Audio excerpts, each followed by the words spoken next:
Kolkata D family के बारे में आप लोगों ने ज़रूर सुना होगा, जो आज से करीब 17 दिन पहले एक ही परिवार में कुल 3 मर्डर हो जाते हैं।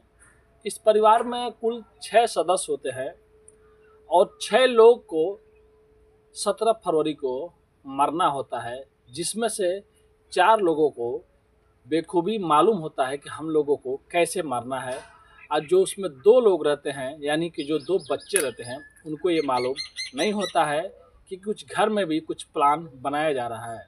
लेकिन जब उसमें से एक बच्चा जो 14 साल का रहता है वो बच जाता है। अब बचने के बाद जब वो कमीशन और प्रोटेक्शन चाइल्ड राइट के लोगों के पास जाता है, जब वो बयान देता है, तो जितने भी लोग वहाँ पे रहते हैं सबके रोंगटे खड़े हो जाते हैं। जब वो बच्चा सुनाता है कि मुझे 1 या 2 बार नहीं, एक दिन में 3 बार मारने की कोशिश किया गया और उसके बाद भी ऊपर वाला उसे बचाता रहा। तो चलिए कोलकाता डी फैमिली के बारे में आप लोग को बताएंगे। आखिर में इस फैमिली में ऐसा क्या हुआ था जिसके वजह से परिवार जान देना चाहता था, जीना नहीं चाहता था, और कैसे इसी फैमिली में 3 कत्ल हो जाता है जहां पे मरना 6 लोगों का था। तो नमस्ते, आदाब, सत श्री अकाल। आज की जो मैं सच्ची घटना आप लोग को सुनाने जा रहा हूँ, एक कहानी कोलकाता से शुरू होती है। वहाँ पे 2 परिवार रहते हैं, यानी कि 2 भाई रहते हैं, एक बड़ा एक छोटा, और दोनों भाई मिलकर बिजनेस करते थे। उनका चमड़े का व्यापार होता है।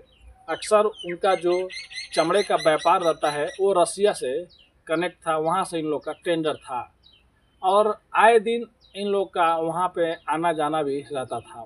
लेकिन 2023 में इन लोग का जो 3 टेंडर होता है रसिया से वो टूट जाता है, वहाँ का जो भी मतलब रहता है वो ख़त्म हो जाता है। उसके बाद दोनों भाई परेशान हो जाते हैं और उसके बाद इनके घर का भी माली हालत ख़राब होने लगता है। लेकिन आए दिन बीतने के बाद भी इन लोग के शौक कम नहीं होते हैं। अब ये लोग 1 या 2 नहीं, लगभग 5 या 6 बैंकों से ये लोग लोन ले लेते हैं, और जो इनका घर रहता है उस घर पे भी ये लोग पैसे ले लेते हैं, यानी कि घर को भी गिरवी रख देते हैं। अब आए दिन जब बैंक का पैसा चुकाने की बारी आ जाती है, धीरे धीरे करके 1 साल होने वाला हो जाता है, यानी कि 2024 आ जाता है और 2024 से अभी फरवरी 2025 आ जाता है। अब बैंक वाले या जो गिरवी रखा रहता है वो लोग इनके कंपनी, इनके दफ्तर और ये लोग जहाँ भी मिलते थे इनसे तगादा करने लगे। अब दोनों भाई परेशान हो गए। एक दिन दोनों भाई ने ये सोचा कि हम लोग क्यों नहीं कुछ ऐसा मसला निकाला जाए, कुछ ऐसा हल निकाला जाए जिससे इन लोगों से छुटकारा पा लिया जाए। अब 16 फरवरी को दोनों भाई मिलते हैं और आपस में बात करते हैं।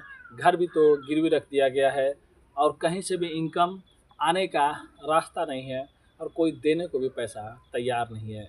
अगर जो कंपनी या दफ्तर आ रहे हैं वो लोग घर पे आने लगे तो हम लोगों की काफ़ी बेइज्जती होगी, हम लोग बदनाम हो जाएंगे। लेकिन करें तो क्या करें।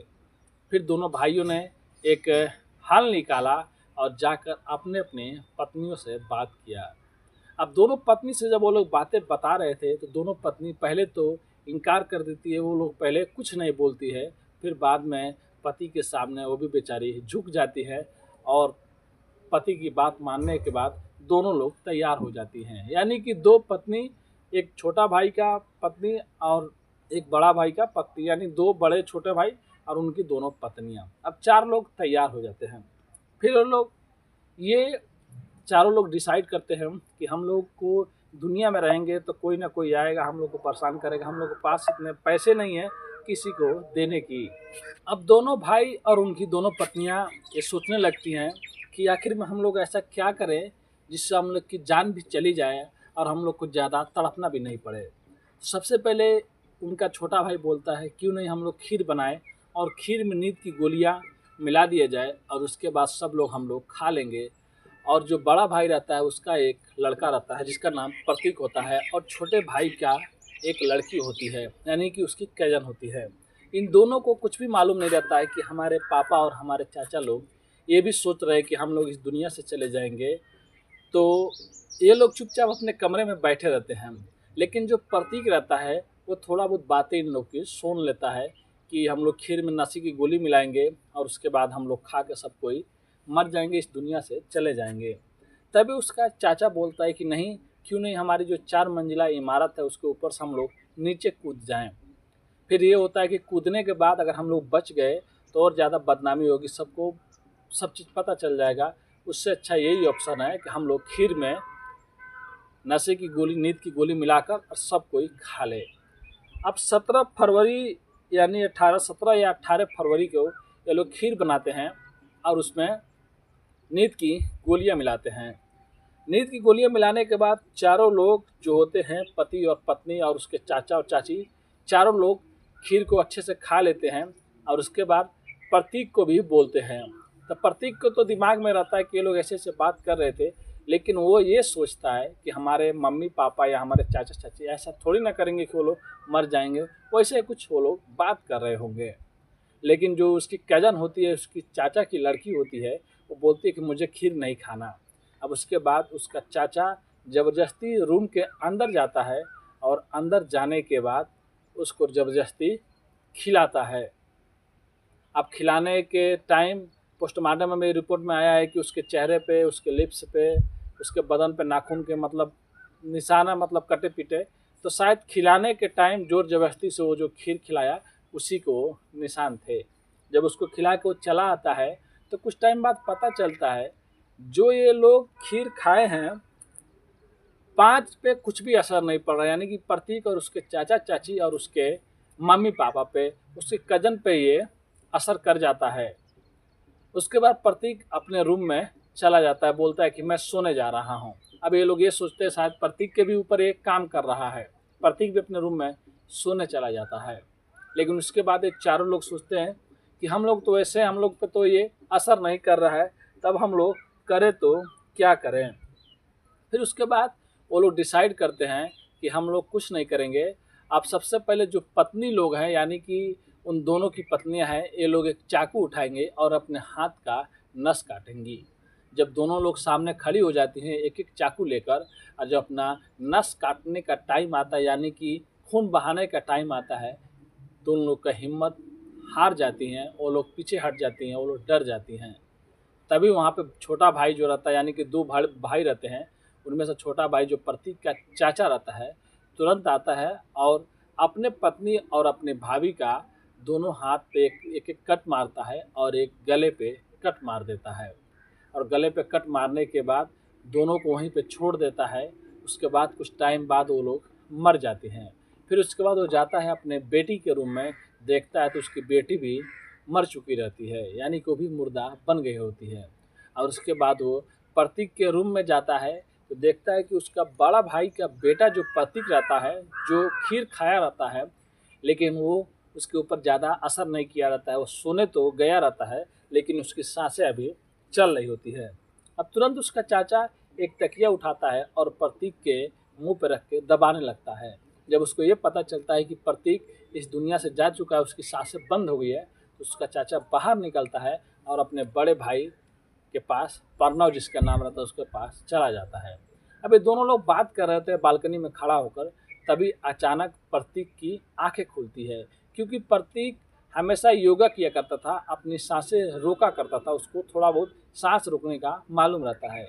जब ये खीर उर और उसके बाद जब उसका चाचा अंदर आता है, जब उसका चेहरा दबा रहा होता है, तो उसको एकदम विश्वास हो जाता है कि कुछ ना कुछ घर में अनहोनी हो रहा है।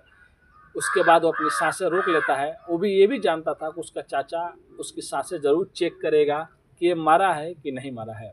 उसके बाद जब उसका चाचा वहाँ से चला जाता है तो सबसे पहले प्रतीक उठता है और उठने के बाद अपने कज़न के पास जाता है रूम में, तो देखता है कि वो मुर्दा पड़ी है। अब उसके बाद वो और जाता है एक रूम में, देखता है तो उसकी चाची और उसकी मम्मी खून से लथपथ हैं और वो लोग भी मर चुकी हैं। अब धीरे धीरे वो अपने पापा और अपने चाचा को ढूंढते हुए दूसरे साइड में जाता है, तभी उनके सामने पड़ जाता है। अब वो लोग प्रतीक को जिंदा देखते हैं तो लोग शौक हो जाते हैं। शौक होने के बाद वो लोग उसको पकड़ते हैं। फिर वो लोग डिसाइड करते हैं कि क्या करें क्या नहीं करें। अब 3 लोग तो मर चुके हैं और हम लोग जिंदा हैं, हम लोग क्यों नहीं यहीं से कूद कर मर जाएं। फिर प्रतीक के चाचा और उसके पापा जो रहते हैं, वो लोग फिर से एक फैसला लेते हैं और बोलते हैं कि कार निकालते हैं और कार से चलते हैं, जो भी करेंगे अब रास्ता में करेंगे। तो पहले तो लोग सोचते हैं कि प्रतीक को जिंदा छोड़ दिया जाए इस घर में, फिर वो लोग सोचते हैं कि इसको अकेले ज़िंदा छोड़ कर क्या करेंगे, घर में तो सब कोई ऑलरेडी मर चुका है और हम लोग भी कहीं ना कहीं मर जाएंगे। प्रतीक को भी साथ में ले लेते हैं। लगभग 2 बजे या 2:30 बजे की बात है, 2 बज रहा होता है। उसी टाइम ये लोग अपनी गाड़ी निकालते हैं, कार निकालते हैं। प्रतीक भी बैठता है और उसके चाचा और उसके पापा भी बैठते हैं और ये लोग गाड़ी लेकर निकल जाते हैं। और निकलने के बाद लगभग 2 घंटे तक ये लोग अपने कार को राइड करते हैं, यानी कि दौड़ाते हैं। इन लोग का दिमाग काम नहीं करता है, हम लोग क्या करें क्या नहीं करें। तभी अचानक खूब जोरों से एक पिलर में ला के ये लोग जानबूझकर गाड़ी को लड़ाते हैं, जिससे इनकी जान चली जाए। लेकिन वहाँ पे भी इन लोगों की जान नहीं जाती है और ये लोग वहाँ पे, जहाँ पे दुर्घटना होती है तहाँ पे ये लोग घायल हो जाते हैं। तुरंत वहाँ पे जो स्थानीय लोग रहते हैं पुलिस को बुलाते हैं, पुलिस यहाँ उसको लेके जाती है और हॉस्पिटल में भर्ती कराती है। और जब 14 साल के बच्चे प्रतीक को होश आता है और जब उससे पूछा जाता है, तो जब वो चीज़ें बता रहा होता है, तो जितने भी लोग पास में खड़े रहते हैं सबके रोंगटे खड़े हो गए रहते हैं। क्योंकि प्रतीक को एक दिन में 3 बार मारने की कोशिश किया गया था। एक बार खीर में नींद की गोली मिलाकर, दूसरी बार तकिए से और तीसरी बार एक्सीडेंट से। लेकिन ऊपर वाला बचाना चाहे तो किसी को भी कहीं से भी बचा के ला सकता है, और जिसका साथ छोड़ना चाहे उसको पैदल ही जाता है तो रास्ते में ही उसका साथ ऊपर वाला छोड़ देता है। अब उसके बाद जो वो गवाही दिया, जो वो बातें बताया यहाँ पे, तो अब उसके बाद जो उसके पापा और चाचा है वो लोग भी एडमिट हैं और उसके बाद उन लोग की दवाई हो रही है। तब ये तो पक्का है कि वो लोग जेल जाएंगे। अब इसके बाद बेचारे प्रतीक का क्या होगा, ये तो विक्टिम है क्योंकि इसने कोई गुनाह किया ही नहीं है, ये तो उन लोग के साथ में था। और इन दोनों लोगों की वजह से 3 और जानें चली गई। तो क्या एक यही रास्ता है, अगर आपके ऊपर कर्ज हो जाए, आप कोई बिजनेस कर रहे हो, आपका बिजनेस ठप हो जाए, तो बस मर जाना या दुनिया से चले जाना, यही एक बस एक रास्ता। ऐसा नहीं है। मैंने भी लगभग 25 साल की उम्र में बहुत कुछ देखा है। बहुत से मेरे भी गांव में, मेरे भी एरिया में ऐसे लोग थे जिनके पास बहुत पैसे थे, अभी उनके पास कुछ नहीं है रहने का, ना कुछ करने को। अब बहुत लोग ऐसे भी थे जिनके पास बहुत कुछ था, फिर बहुत कुछ खो गया, बिजनेस बंद हो गया, कुछ और प्रॉब्लम आ गई, लेकिन फिर धीरे धीरे वो लोग मेहनत किए, फिर से उन लोग का दोबारा वो चीज़ें वापस आ गई। लेकिन इन्होंने जो चीज़ किया, जो मतलब इन लोग को पैसे की प्रॉब्लम था, घर गिरवी रखा था, शायद ये लोग और मेहनत करते, कोई और रास्ता निकालते। लेकिन जो कीमती जान होता है, जो दौलत से बढ़ के होता है, ये लोगों ने उसको ही सोच लिया कि ऊपर कर देंगे, ऊपर मतलब निछावर कर देंगे और ऐसे ही ख़त्म कर देंगे। लेकिन इन्होंने तो जुर्म किया है, चाहे आप जैसे भी मान लें, और इनकी वजह से 2 पत्नियां और उनकी एक बेटी की जान भी चली गई। तब पुलिस ये सोच रही है कि जो प्रतीक है उसका क्या किया जाए, क्योंकि अभी तक दोनों भाइयों की घर से कोई भी उनको हॉस्पिटल में देखने के लिए या पुलिस से कनेक्ट करने के लिए, मतलब बात करने के लिए कोई भी सामने नहीं आया है। ऐसे में होता है किसी घर में कुछ प्रॉब्लम हो जाए तो हर ना कोई आ जाता है, लेकिन यहाँ पे ना प्रतीक की माँ के घर से कोई आया है, ना उसके चाची के घर से कोई आया है, ना तो उनके पापा और चाचा के घर से कोई आया है। तब पुलिस ये सोच रही है कि शायद कोई सामने आ जाए, और नहीं सामने आएगा तो 14 साल का जो प्रतीक है, अब उसको किसी एनजीओ में या किसी और की चीज़ हवाले किया जाएगा जिससे उसका पालन पोषण हो सके। और जो डॉक्टर लोग हैं वो लोग बता रहे हैं कि प्रतीक बहुत डरा हुआ है, क्योंकि मानसिक रूप से वो जो चीज़ देखा है, जो चीज़ अपने आंखों से देखा है, जो सुना है, उसके ही पापा, उसके चाचा, उसकी माँ और उसकी चाची और उसकी कजन का जान ले लेते हैं और खुद जान देने की कोशिश करते हैं। और कोई नहीं, वो प्रतीक को भी मारना चाहते थे। तब उसकी दिमागी हालत और सब चीज़ आप लोग सोच सकते हैं किस हाल से प्रतीक गुजर रहा होगा। तो मैं ऊपर वाले से यही दुआ करता हूँ कि प्रतीक बहुत जल्द ठीक हो जाए। और पुलिस भी और भी जितने भी लोग हैं, लोग सोच रहे हैं कि शायद प्रतीक की माँ के घर से कोई रिलेटिव वाला, कोई कजन कोई आकर प्रतीक को ले जाए तो अच्छा है। तो आज की कहानी यही थी दोस्तों, कैसे 2 भाई कर्ज में डूब जाते हैं और जब उन लोग का बिजनेस बंद हो जाता है तो अपने उसी अंदाज में वो लोग जीते हैं। बाद में कर्ज नहीं चुकाने के कारण दुनिया से बदनामी के डर से अपना चेहरा छुपाने के लिए सोचते हैं कि मौत ही एक ऐसा रास्ता है जिस रास्ते पे चलने के बाद शायद कोई दोबारा हम लोग को पकड़ नहीं पाए, दोबारा कोई हम लोग को ढूंढ ना पाए। लेकिन ये काम गलत है। अगर आप लोग किसी भी काम में हैं तो मेहनत से कीजिए। एक बार अगर कोई हार जाता है तो अगर वो खेलना जानता है तो एक ना एक दिन फिर से वो जीतेगा ज़रूर। तो मिलते हैं नेक्स्ट वीडियो में फिर से कुछ अच्छी कहानियों के साथ। अगर आप लोगों ने हमारी कहानी लास्ट तक देखी है, प्लीज़ आप लोग से रिक्वेस्ट है, चैनल को सब्सक्राइब, लाइक, शेयर, कमेंट करना मत भूलिए। नमस्ते।